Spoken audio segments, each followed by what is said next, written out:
Hey guys, this is Kelly. I am so excited to be part of this 12-day series with TinaGale and Heather from Heather's Crafty Life.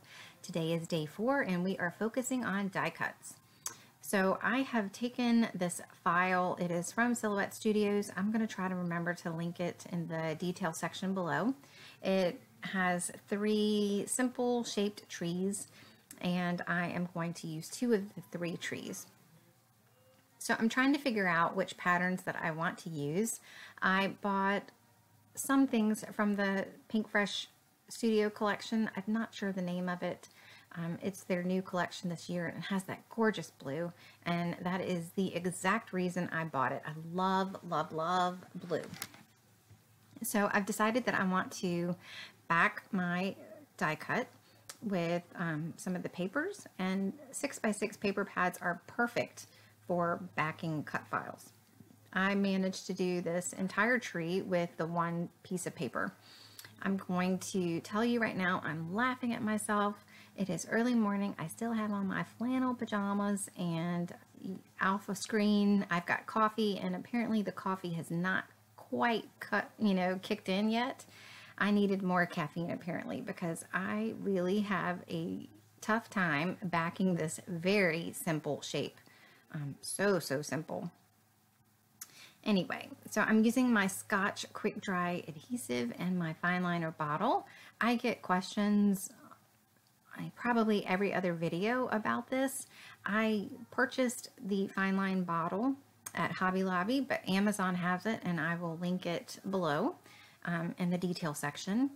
And I fill it with Scotch tacky adhesive, and that works well for me. I like it because it dries clear. When you use it, it has a little wiggle room to move your piece around, and then when it's stuck, it is stuck. So when I first started making this page, I didn't really have anything in mind. I didn't plan anything out. That's generally how my pages go. I like to play with the product and see where it takes me. And I had not used any of the die cuts or the papers with this. So I'm going through the die cuts trying to see what I want to use. And I decide pretty much right away that I definitely want to get the snowflakes worked on the page, kind of like make this a whole background. And I want to use the presents because I thought that it was just a cute little die cut and that it would work well on one side of the photo. So this is pretty much where I'm trying to, look and figure out what I want to do. And I felt like it really needed to have more trees. And I knew that I wanted to stitch this tree. I'm going to take that beautiful blue and I'm going to stitch around the tree. And at this point, my thought is, I need to do something to balance the tree. Maybe I'll cut some paper strips and put it down the side of the layout. And I don't like the way that that's looking. And that is when I decide, you know what, I really need to add more trees and make it a scene. I don't know why I didn't think of this in the first place, especially since today the focus is on die cuts. But that just is how my brain works. So this 6x6 paper pad had these sweet little birds on it, and I knew that I wanted to use one of the birds on it. I wasn't sure how, I just knew that I did. So as I'm trying to think what I want to do with the background, I go ahead and I fussy cut out this bird. I use my little cutter bee scissors with that, and they work great because I have a little bit more control of, fine of fine movements, and I can make smaller cuts, and it just works well. I like the small scissors for that. So at this point I have cut out 3 more of the trees, and I went ahead and I stitched the one tree in the blue thread just to see how it would look, and I love it. If I'd had more time, I would have done hand stitching with this and used DMC floss, just because it would have been probably a neater look with this, but I don't have time. Let's be real. I am creating this page in December. This is, I've got a bunch of things to do, and we're all like that. So don't let the fear of creating your perfect page stop you from creating at all? Does that make sense? Anyway, that's my little bit of advice for today. So I know I want to use this blue. I love it, but I felt like if I backed a tree in blue, it was going to be way too much. You know, the pattern papers do not have a lot of this blue. It has like little bits and pieces. This one pattern paper that I have, out of the 6x6 paper pad, is the only one that has that strong blue with it. So I felt like if I had backed one of the trees with it, that it would really offset the balance. So what I'm doing is I am using 4 different patterns behind my tree, but I'm keeping the patterns similar with the design of the tree. So the little scallop trees both have gray as the pattern paper background, and the bigger triangle trees have a white, one is a dot and the other I think is like a different snowflake. So I want to do a little bit of mixed media on my background. Mixed media as in just shimmers, mist, that's it. But I want to go ahead and put some of the clear gesso on the page. This is my favorite clear gesso. I'm so happy that I finally found it because it's truly clear. And that has always bugged me to use a clear gesso and it changed the color of my background paper.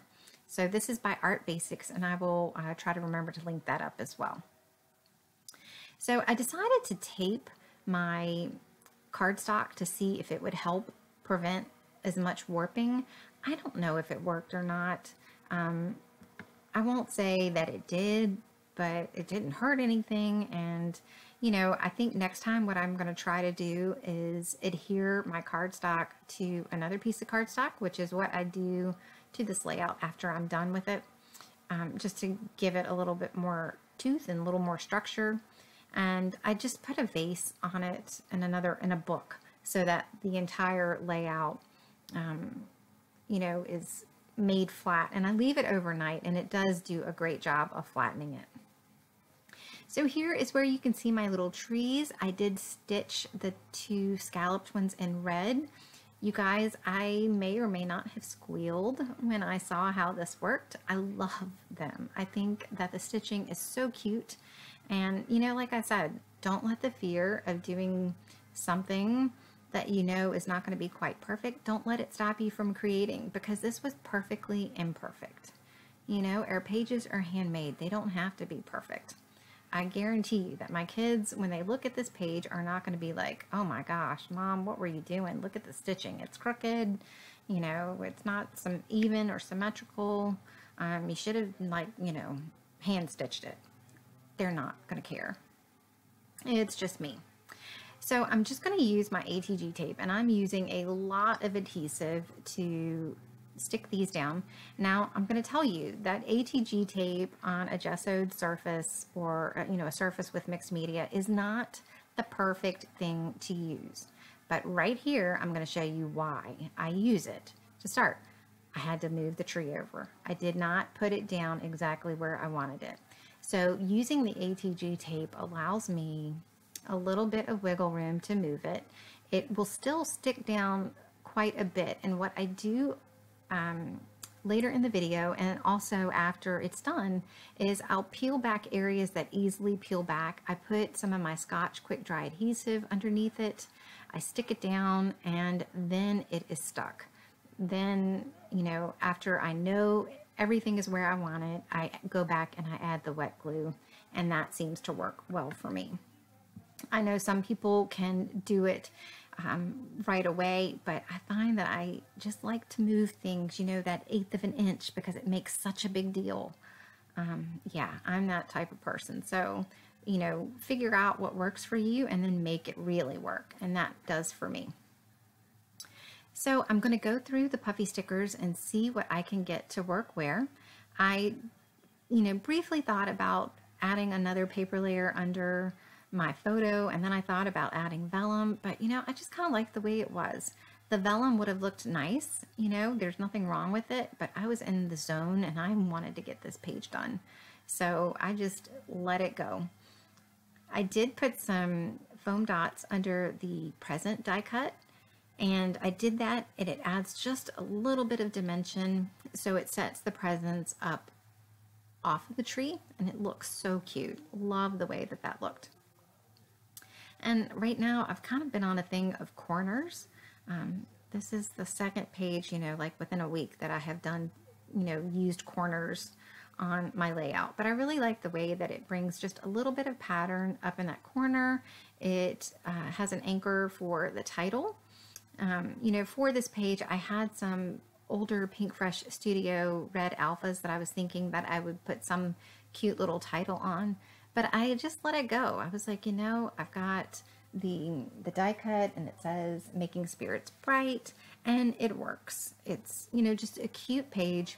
I'm not going to really journal a lot on it. It's just the kids looking cute in their coordinating pajamas. And,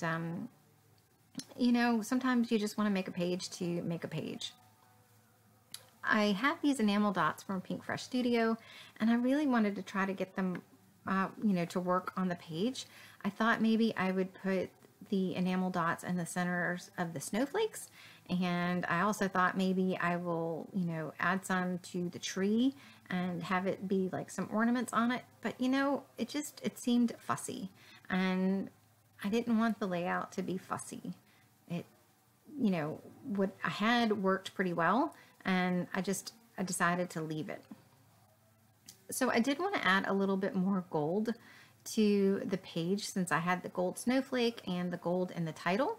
And I was going to put little stars on all of the trees, but I didn't have one that looked right on the big tree. It was either too big or too small, or it competed with the snowflakes. So I decided just to leave one of the stars on, and I chose the tree that had the little bird. And I love the way that it looks. Sometimes less is more. So like I said, I wanted to go through the die cuts and see what I could get to work where. And I did think about adding that die cut underneath the presents. It does fit the place, that space pretty well, but it didn't need it. And I had to remind myself less is more. And I end up pulling off that blue puffy sticker, the tree that's on the right hand side of the page. I felt like it stuck out like the sore thumb. So that's it for me, guys. I hope you enjoyed this, and I can't wait to see what Heather and TinaGale created with this. And I am so thankful that they asked me to be in this series. I can't wait to see what everybody else has done. Hopefully you are getting a lot of Christmas inspiration from this. So I will see you guys soon. I have close-ups at the end, and I hope you guys have a great day. Bye.